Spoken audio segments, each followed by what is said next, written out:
नमस्कार दोस्तों। मेरे साथ मुंबई से जुड़े हुए हैं जाने माने पत्रकार, लेखक, पूर्व संपादक भाऊ तोरसेकर। और भाव से आज हम बातचीत करेंगे इस मुद्दे पर जो हाल ही में कुछ मीडिया की ज्यादा ही सुर्खियां बटोर रहा है। बहुत सारे ऐसे सलाहकार अचानक से पैदा हो गए हैं और ये समय समय पर होते रहते हैं, जो प्रधानमंत्री नरेंद्र मोदी को ये सलाह दे रहे हैं कि उनको जवाहरलाल नेहरू का अनुपालन करना चाहिए। उसी तरीके से प्रधानमंत्री को अयोध्या में जो भगवान राम का मंदिर बनने जा रहा है उसके शिलान्यास कार्यक्रम में शामिल नहीं होना चाहिए।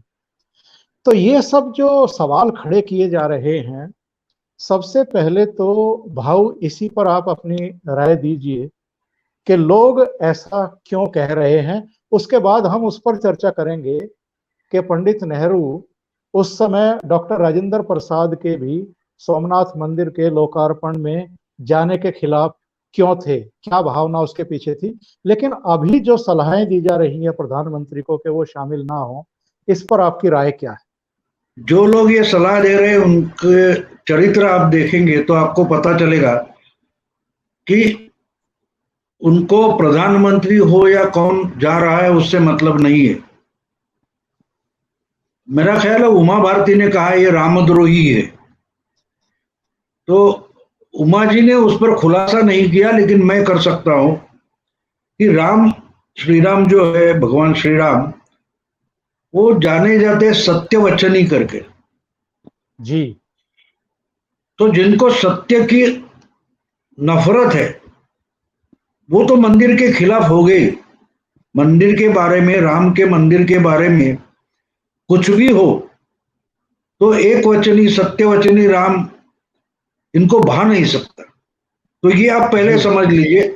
लोगों को ऐसा लगता है कि ये पॉलिटिकल है, मैं उसको पॉलिटिकल नहीं मानता। इनका दुखड़ा ऐसा है कि आप सच का मंदिर क्यों खड़ा कर रहे हैं, जिसे सच का भगवान माना जाता है। दूसरी बात आप अगर ध्यान में लेंगे तो राम ये ऐसी बात है जो बाप का भी दिया हुआ वचन पूरा करता है। ये तो खुद का वचन नहीं पूरा करने वाले लोग जो है उनको तो राम पर गुस्सा होगा ही ना। किसका मंदिर बना रहे हो? जो शब्द बोलोगे उसका अनुपालन करोगे, ये तो इनकी फितरत में है नहीं। जी। तो हम अगर समझे कि ये मोदी के बारे में बोल रहे हो तो गलत है। वो राम के बारे में बोल रहे, राम नाम की जो आइडिया है उसके खिलाफ बोल रहे। आइडिया ऑफ इंडिया और आइडिया ऑफ राम, इसमें एक बड़ा फर्क है। जो झूठ पर खड़ा होता है वो आइडिया ऑफ इंडिया होता है, और सच पर खड़ा होता है वो आइडिया ऑफ श्री राम होता है। तो ये अगर हम समझ ले तो ये सलाहकार कहां से आए आपको समझ में। इनकी इनकी फितरत देखो, जो जिनको आप सलाहकार बोल रहे हैं कि अभी उधर जाना गलत है, सोमनाथ में क्या हुआ था, बहुत सारी बातें बताएं। इनको गुस्सा इस बात का है कि 50 साल से, 60 60 70 साल से जो सच छुपाने की, दबाने की हम कोशिश कर रहे हैं, वो सुप्रीम कोर्ट में जाके भी सच सिद्ध हुआ। दुखड़ा जी। इसका है। और अब तो उसकी नींव रखी जाएगी। जब सच की नींव रखते हैं तो झूठ को जगह नहीं रहती है ना। मामला एक भूमि का या भूखंड का है ही नहीं, मामला सच और झूठ का है। तो हम्म। अगर देश का प्रधानमंत्री संविधान की ये शपथ दिलाते, हमारा ब्रीद वाक्य क्या है, सत्यमेव जयते, उसको डुबा के, बुझा के, छुपा के, ये कायम असत्यमेव जयते का रूल जो चल रहा था, वो इस भूमि पूजन में या उसकी नींव रखने में उसको गाड़ दिया जाएगा, उसकी कब्र खोदी जाएगी। इसका दुखड़ा है। प्रधानमंत्री जाने से उनका कोई मतलब नहीं। ये आप पहले समझ लो तो आपको बाकी बातें समझने में आसानी हो जाती है। मोदी, हम्म। बीजेपी, कांग्रेस से बातें छोड़ दो। अगर सच आ रहा है सामने तो झूठ डरेगा ही। तो वो नीतिमत्ता वगैरह निकालेंगे, रूल्स निकालेंगे, कुछ कुछ कोई भी इतिहास निकालेंगे। अब इनका इतिहास ही झूठा है तो करे क्या? तो ये तो रोएंगे, इनको रोना है। और इसके लिए सलाह दी जा रही है। अभी पवार साहब ने बोला है ना कि जी। कोरोना छोड़कर क्यों जाएंगे। अभी इनके चीफ मिनिस्टर कोरोना चालू है फिर भी पंढरपुर तो गए, विठ्ठल हम्म। भगवान के सामने खड़े होकर बोले तू ही कुछ चमत्कार कर दे। तो तब ये पवार साहब चुप बैठे थे। अब ईद का मामला आया है तब चुप बैठे हैं, क्योंकि इनको सच की नफरत है, सच्चाई की नफरत है, सत्य की नफरत है। और राम तो जीता जागता सच्चाई की मूरत है, तो उससे नफरत होगी। उसके शरद मंदिर पवार की छवि रखने से उनको तकलीफ होगी।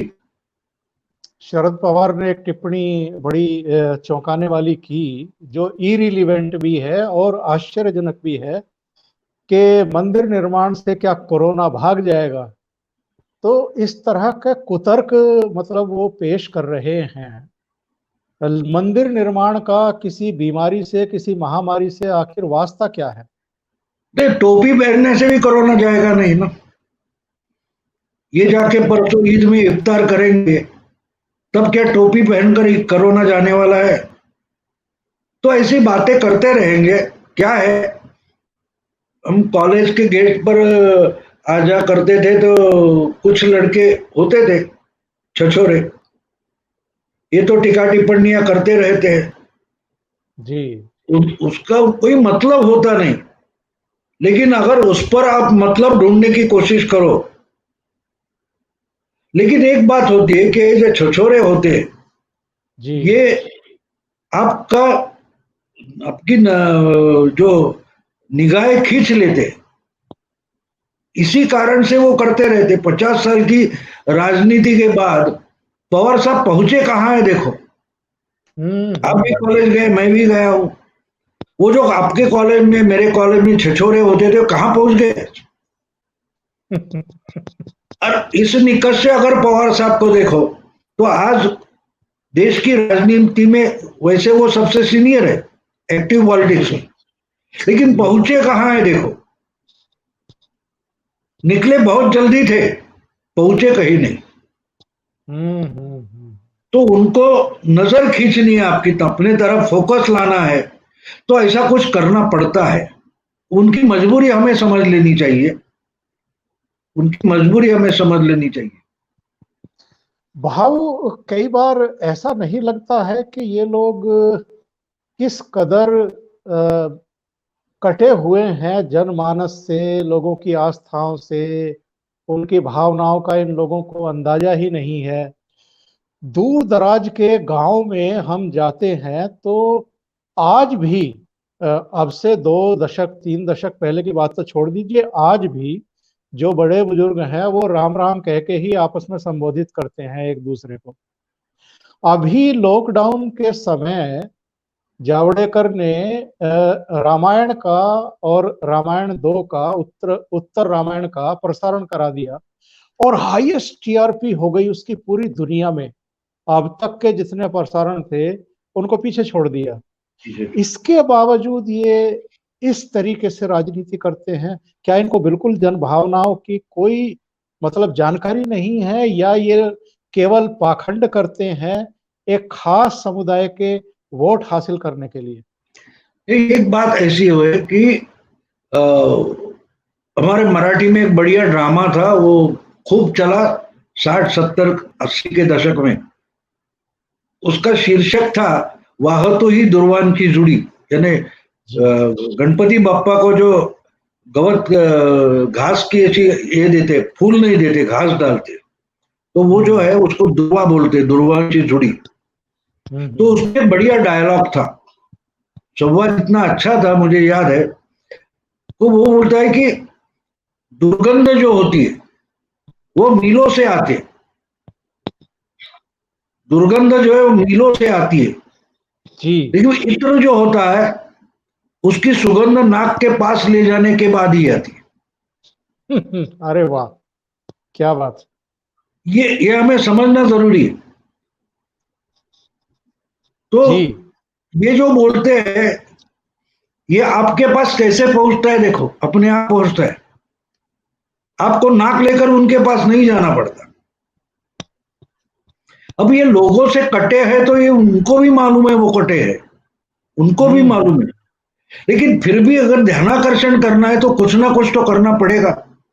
देखो, जो सती सावित्री होती है, उसको जी अपना पावित्र बताने के लिए शो नहीं करना पड़ता। सही। लेकिन जो वेश्या होती है वो सब खिड़की में बैठकर सीटी बजानी ही पड़ती है। जी जी तो इनकी फितरत आपको समझ लेनी चाहिए। ये समझ नहीं पा रहे कि मोदी क्यों जा रहा है। ये बोलेंगे मोदी तो हिंदुत्ववादी है, मोदी तो संघी है, शाह संघी है, ये तो जाएंगे। बिल्कुल ऐसी बात नहीं है। आप अगर देखें तो 2013 से आज तक इलेक्शन के जितने चुनाव प्रचार सभाएं हुई, मोदी ने कभी मंदिर का उल्लेख नहीं किया। यही बोलते थे इनका एजेंडा हिंदुत्व का है। उल्टा मोदी जी ने बोल दिया था कि पहले शौचालय फिर देवालय, आपको याद होगा। बिल्कुल बिल्कुल। फिर पहले मंदिर कौन बोला था? उसका नाम है उद्धव ठाकरे।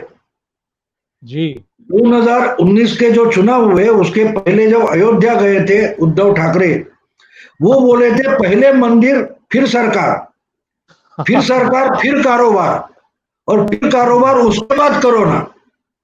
हम्म। ऐसे उद्धव ठाकरे को जिन्होंने चीफ मिनिस्टर बनाया, वो बोल रहे हैं कि मंदिर से कोरोना कैसे जाएगा। तो आपने हम्म। चीफ मिनिस्टर जिसको बनाया, वो क्या बोल रहा है? सुना कभी पवार साहब ने? तो क्यों बोलते हैं? क्योंकि ध्यानाकर्षण कर रहे हैं।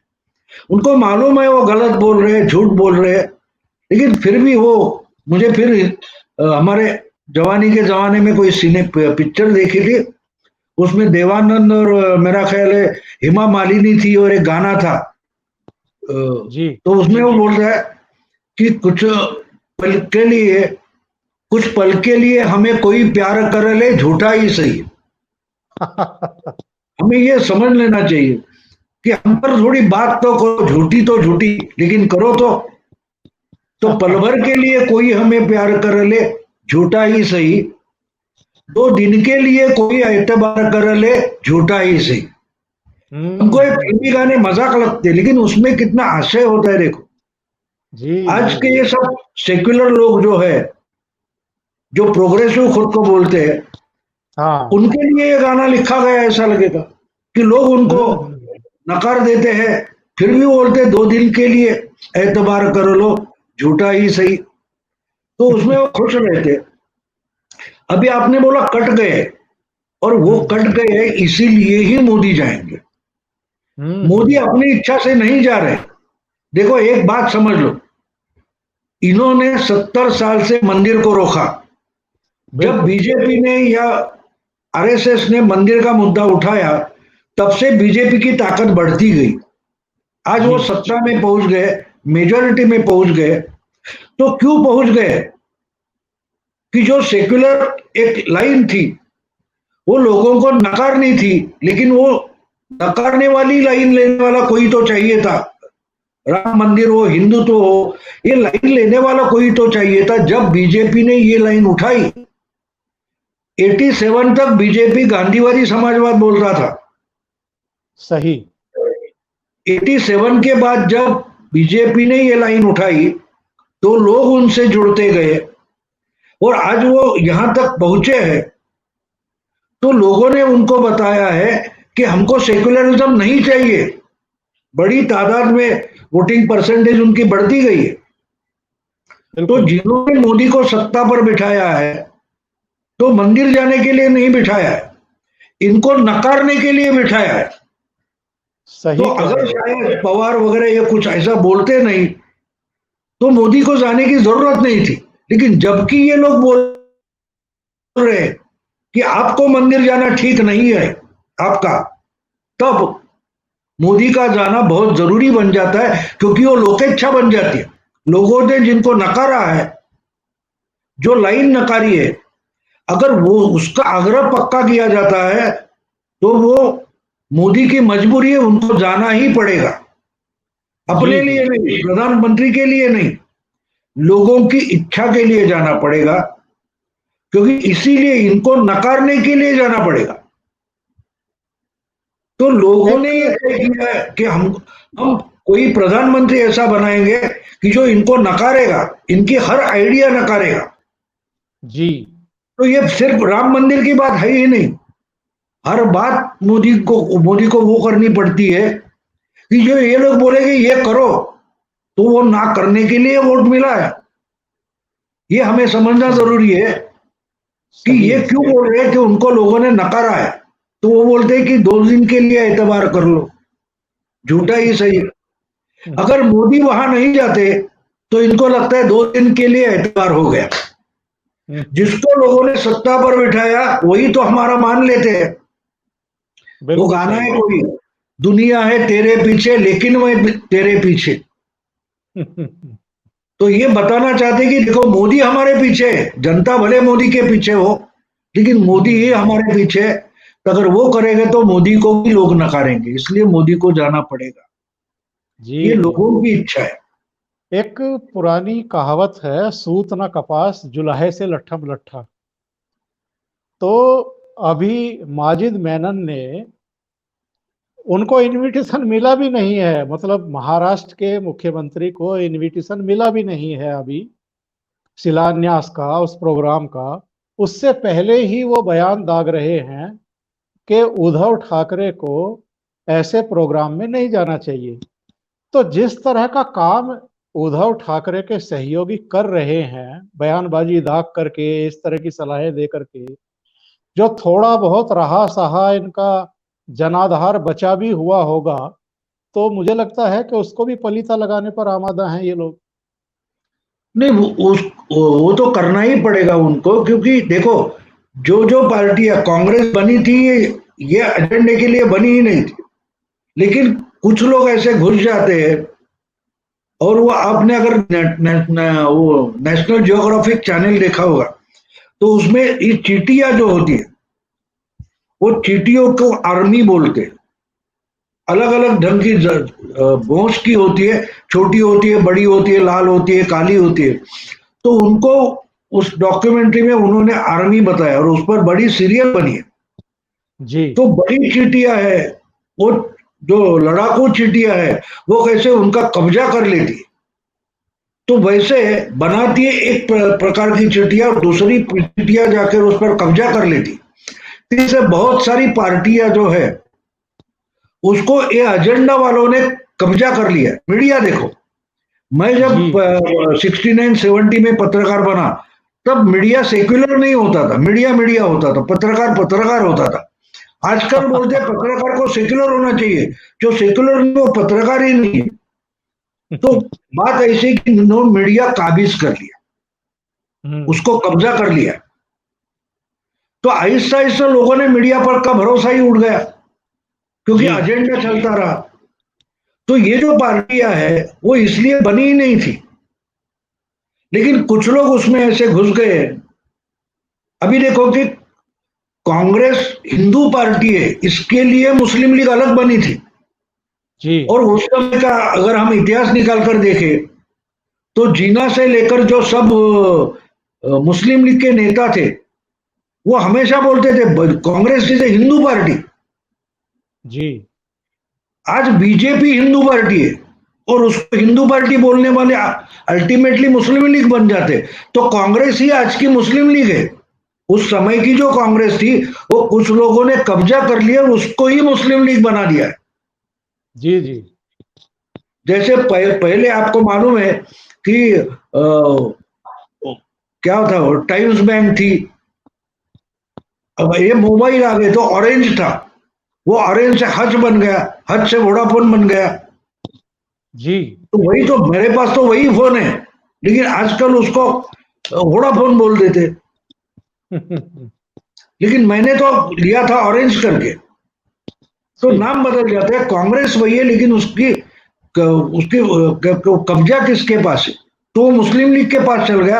अभी ये तो मुस्लिमों की पार्टी बन गई। और मेरा कहना नहीं है, ये एंथनी कमेटी का रिपोर्ट जो था 14 के चुनाव हारने के बाद, कि हमको तो लोग मुस्लिमों की पार्टी बन समझने लगे।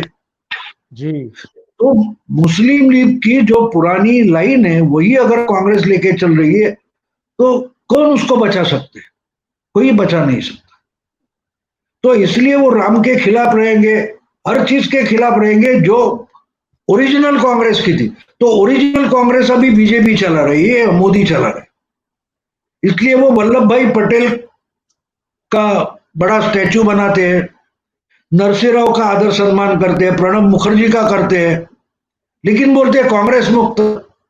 तो कांग्रेस मुक्त का मतलब कांग्रेस को मुस्लिम लीग मुक्त करना है। जी जी और सिर्फ कांग्रेस नहीं है, सिर्फ कांग्रेस नहीं है, कांग्रेस करके एक इकोसिस्टम है जो आपको हर खेमे में मिलेगी, यूनिवर्सिटी में मिलेगी, थिएटर में मिलेगी, फिल्म में मिलेगी, साहित्य में मिलेगी, हर जगह आपको मिलेगी, क्रीड़ा क्षेत्र में मिलेगी। तो कांग्रेस जी मुक्ति का एक एक अलग आपको इस पर एपिसोड बनाना पड़ेगा कि कांग्रेस मुक्ति का दूसरा पर्व शुरू हो गया। ये अलग जी सब्जेक्ट है। जी जी जो जी जी। अगर आप ये कंगना की इंटरव्यू सब चल रहा है, सुशांत सिंह, अगर वो ले ले हम, उसके उनके साथ कौन खड़े होते हैं देखो, वकील कौन आ रहे हैं देखो, ये बिल्कुल। सब हम देखें तो कांग्रेस का जो इकोसिस्टम है उससे देश को मुक्त करने का दूसरा पर्व है। पार्टी पॉलिटिकल कांग्रेस से मुक्ति का पर्व पूरा हो गया, अब कांग्रेस इकोसिस्टम है उससे देश को मुक्त कराने की कोशिश का दूसरा पर्व शुरू हो गया। तो ये तो चिल्लाएंगे, दूसरा उनको दूसरा करेंगे तो क्या करेंगे। भाऊ आप बहुत अच्छे पॉइंट पे आ गए हैं। मैं यहाँ एक सवाल अतीत से जुड़ा हुआ करना चाहूंगा। सोमनाथ मंदिर का जब लोकार्पण होने वाला था तो उस समय भी कांग्रेस में दो विचारधाराएं मेरे विचार से साथ साथ चल रही थी।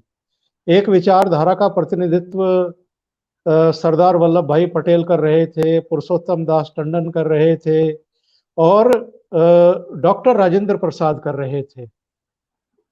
नेहरू ने डॉक्टर राजेंद्र प्रसाद का निर्वाचन का भी विरोध किया था। वो सी राजगोपालाचारी को लेकर के आना चाहते थे राष्ट्रपति पद पर, पहला राष्ट्रपति बनाना चाहते थे। और बाद में जब सोमनाथ मंदिर के लोकार्पण का प्रश्न आया तो भी नेहरू ने उस समय उनके वहां जाने पर ऐतराज जताया था, चिट्ठियां लिखी थी और यहां तक उतर आए थे कि उनकी जो स्पीच हुई थी उसका प्रसारण भी रेडियो से नहीं होने दिया था। तो इसका मतलब ये है कि कांग्रेस के भीतर भी ये परिवार खास तौर से पहले से ही मुस्लिम परस्ती से ग्रस्त रहा है। नेहरू तो बोलते थे कि मैं जन्म से हिंदू हूं लेकिन कल्चर से मुस्लिम हूं। अब उस पर मैंने ज्यादा पढ़ा नहीं है, नेहरू का चरित्र मैंने नहीं पढ़ा है। खुद नेहरू ही खुद को ढूंढते थे, उसको डिस्कवरी ऑफ इंडिया बोलते हैं, वो खुद को ढूंढते रहे। लेकिन वो बोलते हैं कि मैं कल्चर से ही मुस्लिम हूं। तो मुस्लिम तो कल्चर से ही मुस्लिम होता है, जी जन्म से कोई मुस्लिम होता ही नहीं। इस्लाम का हम अगर स्टडी करें तो उसमें एक बात है कि उसने खून का रिश्ता तोड़ दिया। बेटा और बाप उनका कोई रिश्ता नहीं होता, माँ और बेटा उनका कोई रिश्ता नहीं होता, मियाँ और बीबी का कोई रिश्ता नहीं होता। हर रिश्ता वाया अल्लाह होता है। अल्लाह को तुम मानते हो, मैं मानता हूं, इसलिए हम जुड़े, उसको जी। ब्रदरहुड कहते हैं। तो जो कल्चर से बोलते हैं नेहरू, तो वो कल्चर से मुस्लिम थे, यानी ओरिजिनल मुस्लिम थे। हम्म। ये आपको समझना जरूरी है। ये बेसिक में बोल रहा हूं कि मुस्लिम जन्म से कोई होता नहीं, उसको मुस्लिम होना पड़ता है। आप बोलेंगे कि मेरा पिता का मेरे पुरखे हिंदू थे इसलिए मैं हिंदू, मुस्लिम का ऐसा नहीं होता। या क्रिश्चियनों जी का देखो, उनको भी बपतिस्मा करना पड़ता है। तो जो कल्चर से बोलते हैं उसका मतलब समझना जरूरी है कि मैं ओरिजिनल मुस्लिम हूं क्योंकि मैं कल्चर से मुस्लिम हूं, मेरी संस्कृति हम्म। इस्लामिक है। और जब इस्लामिक संस्कृति होती है तो मुझे मूर्त से नफरत करनी, मूर्ति से नफरत करनी पड़ेगी, सिंबल से नफरत करनी पड़ेगी। और उनका दुर्दैव ये है कि इनके जो अनुयायी थी उन्होंने नेहरू को ही एक मूर्त बना दी, एक सिंबल बना दिया। तो दो खेमे जो थे, लेकिन उनका तो पहले से ऐसा ये था कि उनको राजा बनना था जी इसलिए उन्होंने अपनी क्या बोलते हैं उसको घराणेशाही ला दी, वंशवाद लाया गया और अपने आगे वाली पीढ़ियां तो उनकी राजनीति पे थी। अच्छा, दूसरी बात यह कि इनको रोकना तो जनता चाहती थी लेकिन कोई अल्टरनेटिव नहीं होता। एक बात हमको जी समझनी चाहिए कि जब तक घर में आपके कोई सामान है उस पर अच्छा अल्टरनेटिव नहीं होता तब तक आप चला लेते। जी जी जी लेकिन अच्छा और आप सस्ता अल्टरनेटिव मिल जाता है तो आप वो बाजू में करते और नया लेके आते। तो लोगों को नया कुछ लाना था लेकिन था नहीं। वो जब जनता पार्टी बनी, जनता दल बना, वो लोग उस पर एक्सपेरिमेंट करते थे। जी जी जब मोदी जैसा यानी बीजेपी का ढांचा बन गया लेकिन वैसी लीडरशिप नहीं थी। लीडरशिप का मतलब भी समझिए। जी लीडर वो नहीं होता कि जनता को जो चाहिए, जनता जिससे खुश हो वो करता है। वो अच्छी बात जनता के गले में बांध देता है और मानना जरूरी करता है और जनता मान जाती है। वो मास लीडर होता है और वो कुछ बदल सकता है। तो मोदी आने तक ये बीजेपी भी नहीं कर पाई थी। जी तो जब मोदी जैसा अल्टरनेटिव आ गया तो बदल हो गया। नेहरू लोगों जी को जी चाहिए था ऐसी बात नहीं है, लेकिन अल्टरनेटिव नहीं था। कुछ कुछ तौर से हम बोल सकते हैं कि इंदिरा जी अल्टरनेटिव थी। इंदिरा जी कल्चर से मुस्लिम नहीं थी, जी पक्की हिंदू थी। मुझे याद है जब उनके जमाने में कश्मीर में चुनाव लड़े गए थे, उधर उन्होंने एक बात बोली थी कि कश्मीर में तो अल्पसंख्यक हिंदू है, उनके राइट्स का क्या। ये बात इंदिरा जी बोली थी। मैं उनको ओरिजिनल सेक्युलर मानता हूं, हम्म। लेकिन उनके पिताजी या बाद के लोग वो इतने समझदार थे ही नहीं, इसलिए कांग्रेस में दो खेमे थे। और इंदिरा जी की एक गलती थी, उन्होंने जो बाकी की लीडरशिप थी वो खत्म कर दी। तो इंदिरा जी की ताकत जो थी, हिम्मत थी, साहस था, वो तो सोनिया में है नहीं, ना राहुल में है। लेकिन हम्म। वो उन ढंग से पार्टी चलाना चाहते तो नहीं चलती और इसलिए उन हार हो गए। और लोगों को तो बदलाव चाहिए था, तो मोदी जी सामने आ गए, लोगों ने स्वीकार कर लिया। और वो जो सच्चाई है वो मंदिर के रूप से खड़ी हो रही है। बिल्कुल। लेकिन उतनी ताकत आप बोल रहे थे पुरुषोत्तम जी टंडन या जी राजेंद्र प्रसाद, उनमें नहीं थी, नहीं थी। तो और मैनिपुलेशन भी नेहरू बहुत करते थे। ये लोग जी जी सच्चाई के तौर पर खड़े थे, लेकिन सच्चाई के पीछे डॉक्टर राम मनोहर लोहिया का एक वाक्य मुझे याद आता है कि मैं जी जी बोल रहा हूं वो सच है।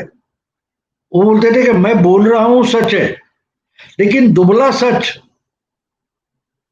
ताकतवर झूठ से भी बहुत कमजोर होता है, पराभूत होता है। जब तक मेरे सच्चाई के पीछे ताकत नहीं खड़ी होती तब तक सच्चाई की जीत नहीं होगी, ये लोहिया बोलते थे, जो समाजवादी थे। मोदी बिल्कुल। ने वो तो करके दिखाया। उन्होंने सच के पीछे ताकत खड़ी करके दिखाई तो राम का मंदिर बना है। तो वो झूठे हो तो चिल्लाएंगे बेचारे, उनको उतना तो अधिकार बनता है।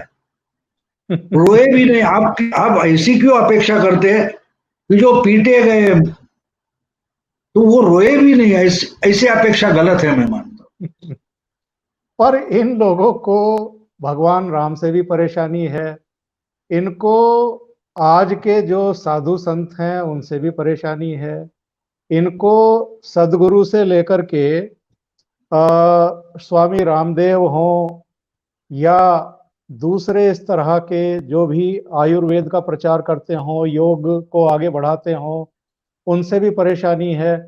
अगर पतंजलि योग पीठ से कोरोनिल आ जाती है तो उससे भी परेशानी है। यह ग्रंथि है क्या आखिर? नहीं। ये लोग आइडिया ऑफ इंडिया में रहते तो रियल इंडिया को डरते। आइडिया ऑफ इंडिया और रियल इंडिया इसमें फर्क है। तो ये हम्म। आइडिया ये हमेशा कल्पना भ्रम होता है।